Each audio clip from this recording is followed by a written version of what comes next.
Hello students, कैसे हैं आप लोग। क्लास 12th में हमने बिजनेस का सेकंड चैप्टर 50% कंप्लीट कर लिया। आपको एमसीक्यूज भी तैयार करने को दिए थे, टेस्ट लेने को दिया था, आपने देखे भी हैं, टेस्ट लिया भी होगा। बट मुझे अभी तक कमेंट सेक्शन में आपके आंसर्स नहीं मिले कि आपके 15 में से कितने मार्क्स आए। तो यदि आपने टेस्ट ले लिया हो तो कमेंट सेक्शन में मुझे लिखना, तभी मैं आगे के भी एमसीक्यूज आपका टेस्ट के रूप में ले सकूंगी, है ना। तो अब हम हेनरी फ्योल हमने कंप्लीट किया, उसके 14 प्रिंसिपल्स और एमसीक्यूज। अब हम पढ़ते हैं F W. Taylor, Frederick Winslow Taylor. दोनों के प्रिंसिपल्स आपको याद होने चाहिए। आपका केस स्टडी यहीं से आएगा, मोस्ट इंपॉर्टेंट है, ठीक है। तो विदाउट टाइम वेस्टिंग हम लोग स्टार्ट करते हैं एफ.डब्ल्यू. टेलर। सबसे पहले एफ.डब्ल्यू. टेलर का हम थोड़ा सा बैकग्राउंड जानेंगे। तो F W. Taylor was born in 1856 in USA. कब जन्म हुआ है? 1856 में। कहाँ पर? यूएसए में। In 1878, he joined Midwell Steel Company as a mechanical engineer. इन्होंने भी अपनी जॉब की जो स्टार्टिंग की थी वो मैकेनिकल इंजीनियरिंग से की थी। Using his engineering background, Taylor set out scientific studies and techniques. Taylor ने काम करने के दौरान कुछ साइंटिफिक स्टडीज एंड टेक्निक्स बनाई हैं। इन्होंने प्रिंसिपल्स भी बनाए हैं और टेक्निक्स भी बनाई हैं। He was primarily concerned about the efficiency of workers and optimum utilization of resources. सबसे मेन बात आपको ये ध्यान रखनी है कि इन्होंने अपना पूरा ध्यान जो है वो वर्कर्स की इफिशिएंसी को बढ़ाने में लगाया कि किस तरह से ज़्यादा रिसोर्सेस का यूज़ करके हम इफिशिएंसी को बढ़ा सकते हैं। तो Taylor principle and techniques were based on the observation and he conducted in factory where method of production, ठीक है। इन्होंने क्या किया? ऑब्जर्वेशन किया, एनालिसिस किया और उसके बाद इन्होंने प्रिंसिपल एंड टेक्निक्स बनाई। इन्होंने जो प्रिंसिपल्स बनाए हैं उन्हें कहा जाता है साइंटिफिक मैनेजमेंट, क्योंकि इन्होंने मैनेजमेंट के साथ साइंस को जोड़ दिया है। तो टेलर ने जो प्रिंसिपल्स बनाए हैं उन्हें हम क्या कहते हैं? Scientific management. तो साइंटिफिक मैनेजमेंट की एक डेफिनेशन भी हमें पता होनी चाहिए।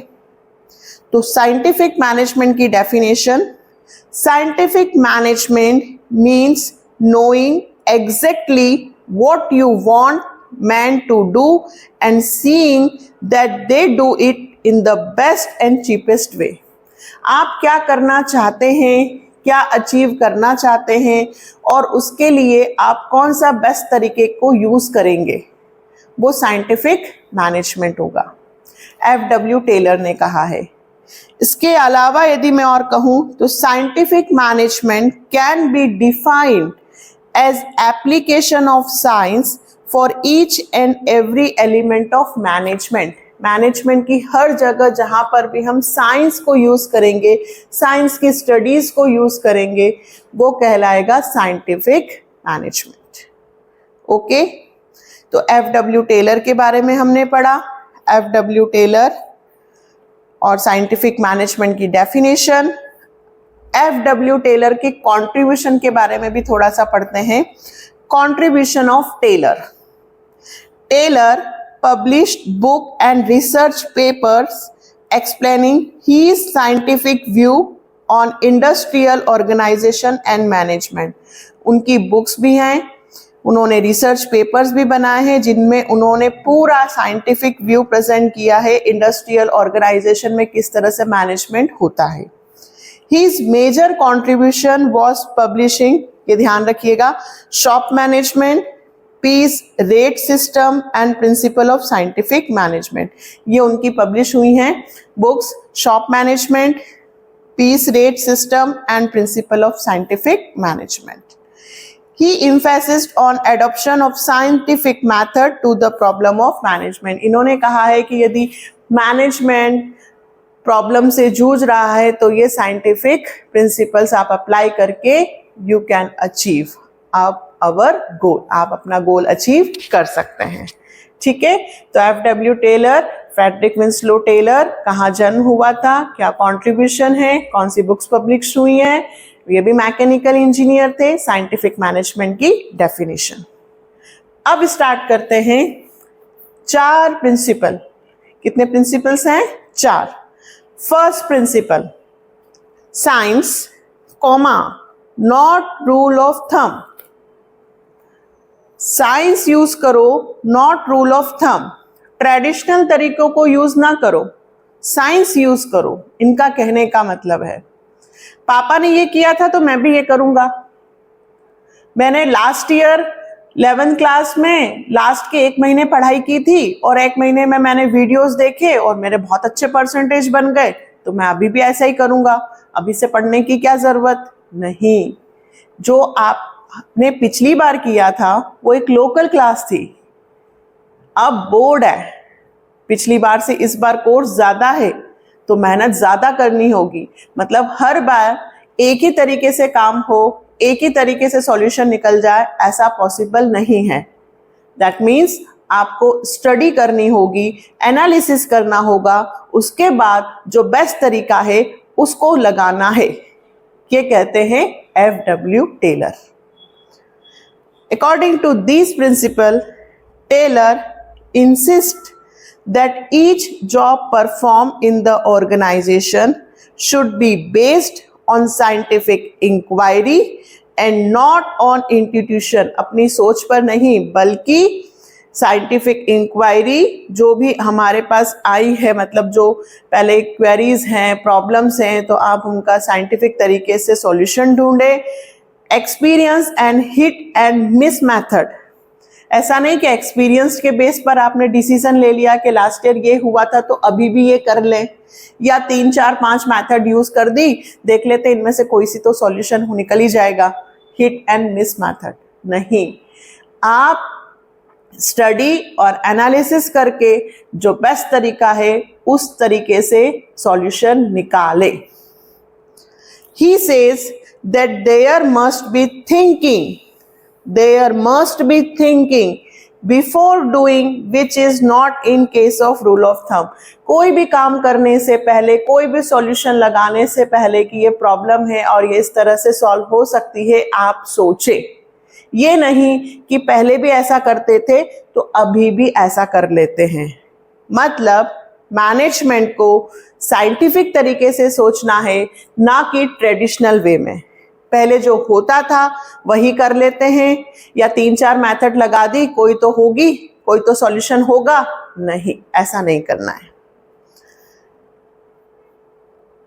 Taylor believed that there is only one best method to maximize efficiency. This method can be developed through work, study and analysis। बिल्कुल सही है, काम करने की मेथड तो बहुत सारी होंगी पर बेस्ट मेथड एक ही होगी।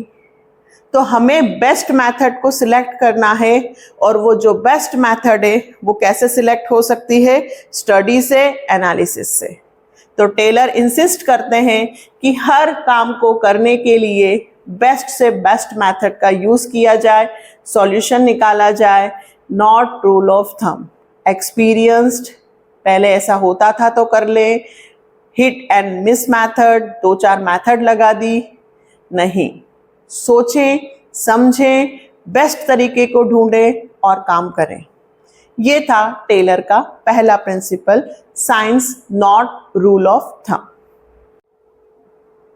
अब आते हैं सेकंड प्रिंसिपल पर, हार्मनी नॉट डिस्कॉर्ड। शांति भंग नहीं होनी चाहिए। दोनों पार्टीज, मैनेजमेंट और एम्प्लॉयज, दोनों एक दूसरे के बारे में सोचे, एक दूसरे की तरफ अपना आउटलुक अच्छे से सोचे, देखे, एक दूसरे का रिस्पेक्ट करे, तभी तो शांति होगी। According to this principle, those who work together in an organization must work in harmony, that it with mutual give and take, proper understanding. Workers अपना बेस्ट दें, मैनेजमेंट वर्कर्स के बारे में सोचे, उन्हें अच्छी सैलरी दे, दोनों एक दूसरे को अंडरस्टैंड करें, समझें और दोनों एक दूसरे को अपना बेस्ट दें, तभी शांति बन सकती है। Taylor insist that there is need for both the groups to change their attitude for each others. Taylor insist करते हैं कि दोनों को अपना एटीट्यूड एक दूसरे के लिए सही तरीके का सोचना चाहिए।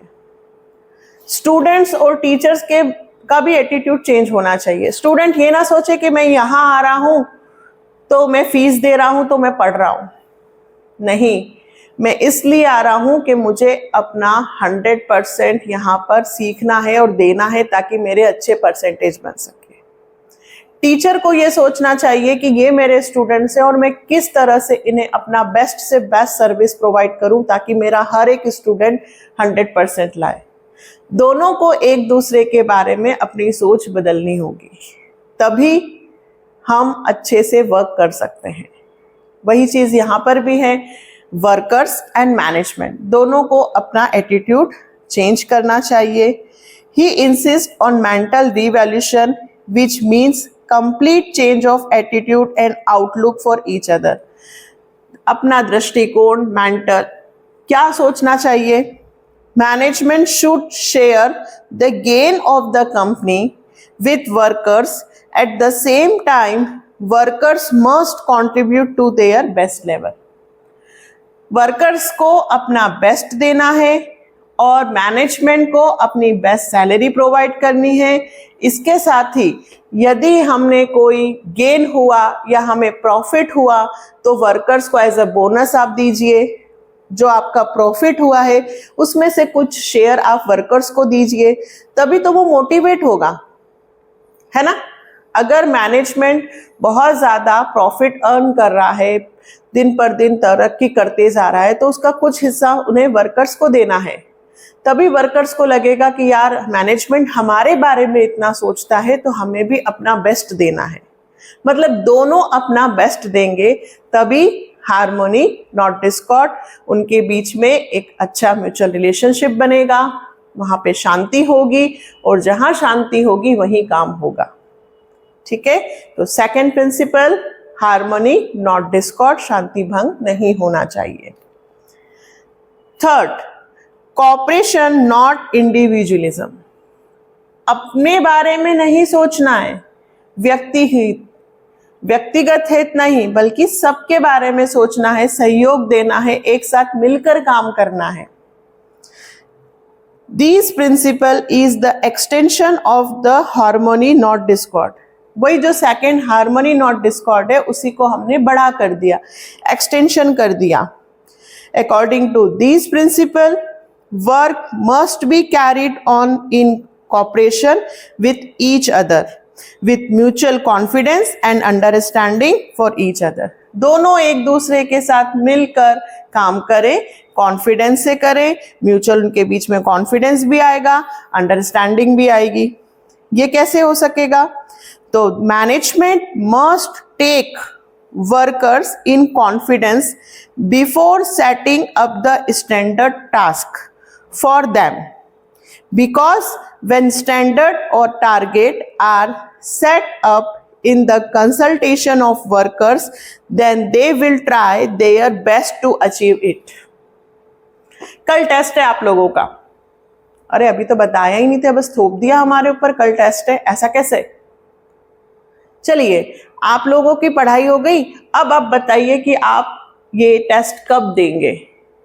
एक आपसे आप पर ऑर्डर दिया जा रहा है, एक कहा जा रहा है कि कल ही आपका टेस्ट है, और एक तरफ आपसे पूछा जा रहा है कि ये चैप्टर कंप्लीट हो गया है, अब आप बताओ टेस्ट कब दोगे।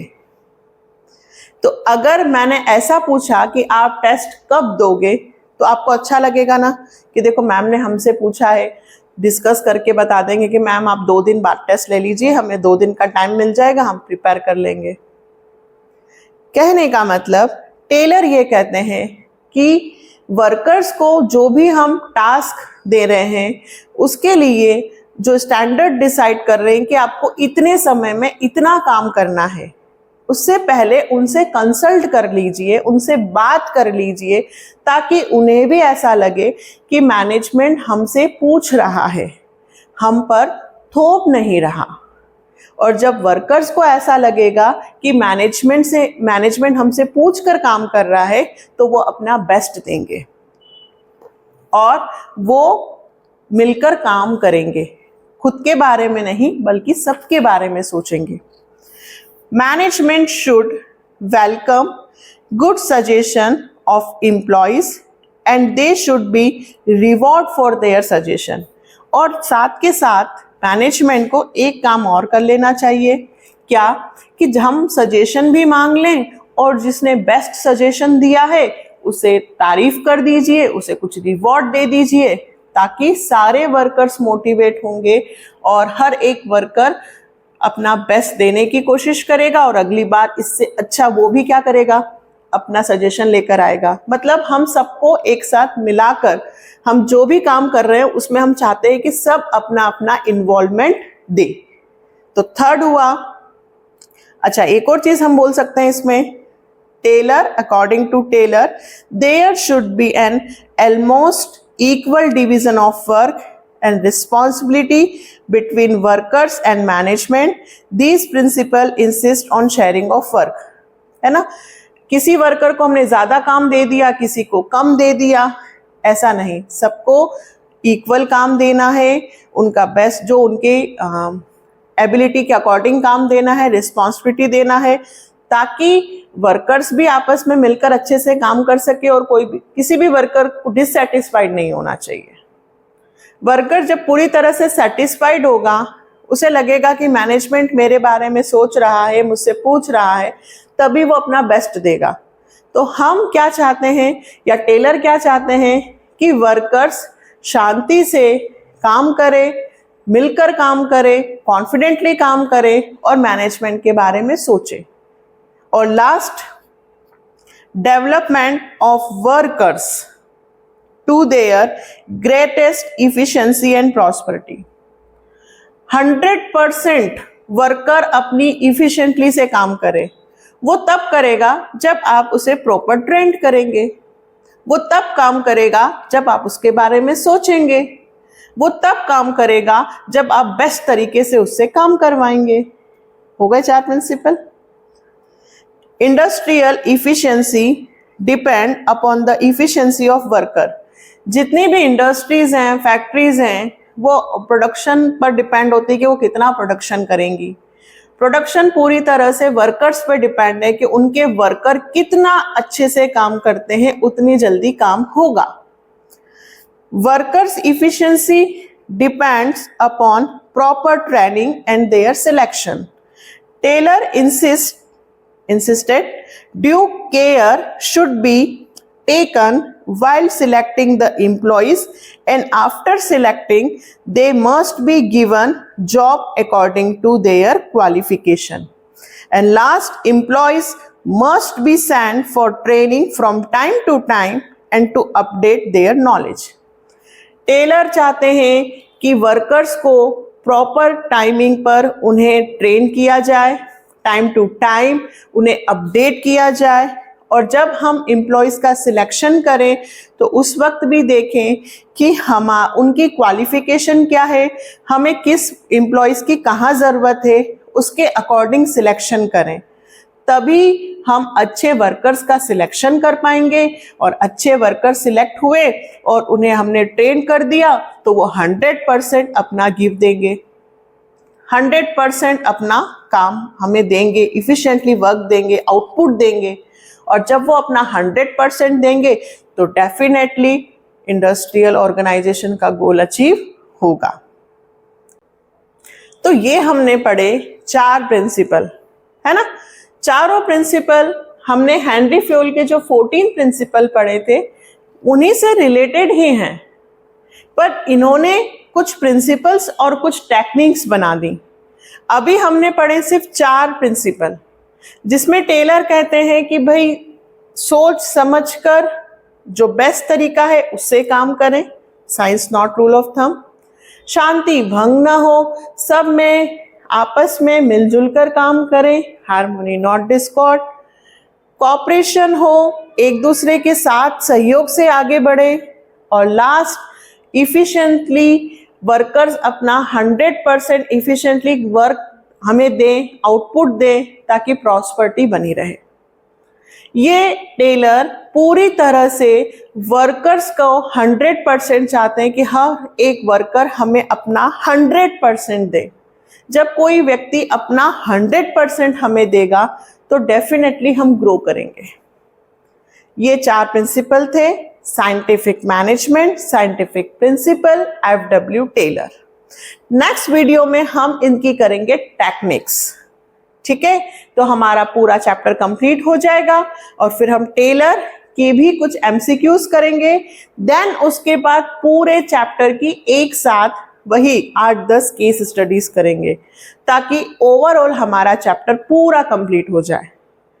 यदि आप लोगों को लगता है कि हमें ऐसे ही पढ़ाते रहना चाहिए, यानी कि मुझे आपको हर चैप्टर के MCQs, केस स्टडीज ये सब मैं आपको दूं, तो आपको हमारे चैनल को ग्रो करवाना पड़ेगा। Share, like and subscribe. Okay, तो मिलते हैं नेक्स्ट वीडियो में। बाय।